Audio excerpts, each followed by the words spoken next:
Action. I had a chance to go to Glyndebourne and meet the cast and crew of the production of Imago. I even got to meet the choir master. I learnt my part, unlike with the chorus. I had to learn my part over Christmas and be ready for rehearsals in January, ready to go. I asked the cast and crew about their rehearsals and to see how long it takes for them to get ready. So on a daily basis, how long does it take for you to get your costumes on and start rehearsing? They've given us an hour to get our costumes on, but it doesn't take that long. I think it only takes about 15 minutes, and I'm really slow at dressing as well. So.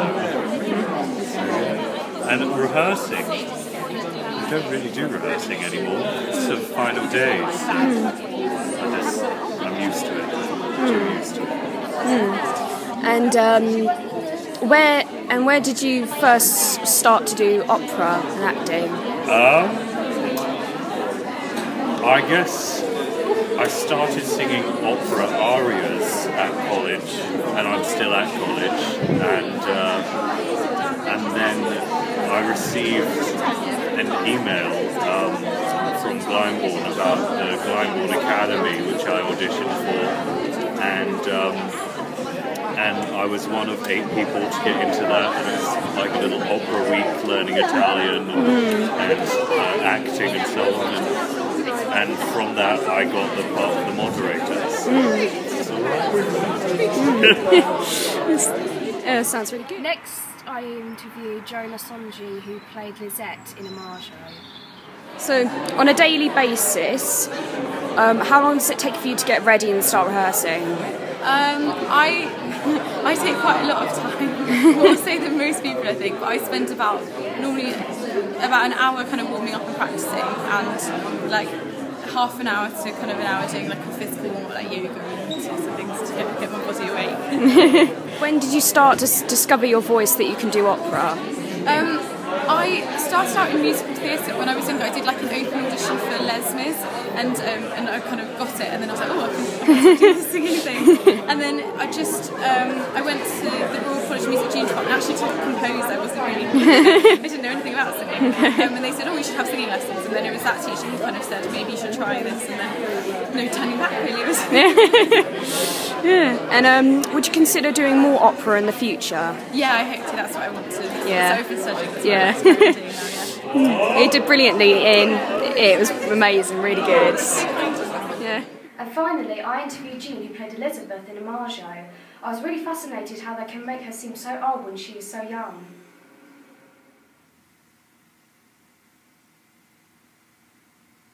Rehearsing. To get ready. Today, for this performance today, I had a makeup call at 9:30. So makeup about half an hour, 40 minutes, and then walk about. You walk about, relax, have a cup of coffee, warm up, go through the score. Look over the little bits that sometimes could go wrong. Yeah. So about, I think, an hour and a half good before a performance. Yeah. And what's it like playing Elizabeth? It's an amazing challenge because I've never played anybody quite so old before. But it is a challenge, and also sitting in a wheelchair all the evening. You've got to remember you can't move physically as one would. And so that's a real challenge, and the music is a challenge too. Yeah. So the concentration. But a fantastic audience today. Yeah. You were wonderful. Yeah, thank you. So, when did you first discover your voice for opera? Like, when did you first start? I used to sing as a little girl in church, and then I went to a music college to study piano and viola. I used to play the piano a lot, and then suddenly the student said you should sing, because I could sing, I had a voice, my mum and dad were both good amateur singers. I then stayed and had a year's lessons, and then I went to the Royal Academy of Music, did piano accompaniment singing, and then I went to the opera studio, and then I got washed along really. Didn't really plan what to do, it just happened. I wanted to be a music therapist. But that didn't work. You can still be. I could still do that. I could. But I can't sing anymore. Would you like to continue doing opera in the future? I would. I'd love to do this more. I do hope it travels. I think it's a wonderful piece. Musical styles, and it's so accessible at any age, I think. And very apt for the period we're in at the moment. Your care homes and computer games. I've got 3 boys, and you do worry sometimes that I'll be spending too long. Yeah. Family arguments are so wonderful, so real, so true. Yeah. You know, everybody could identify with that, Yeah. from children to adults. You know, it was fantastic. Yeah. Great observation. Yeah, wonderful. Yeah. And I've forgotten it now. When you first started to what did you think of the script of Imago? So what did you first think of it? I think it's wonderful. I've got 2 moments that I think are quite special. My little solo, where it says I was impulsive, because she creates the image of Lisette. I call her my mini-me.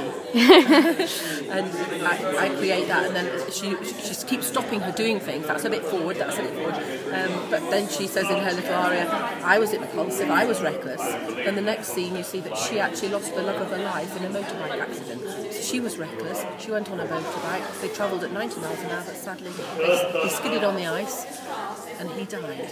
So I think that's why she says I was reckless.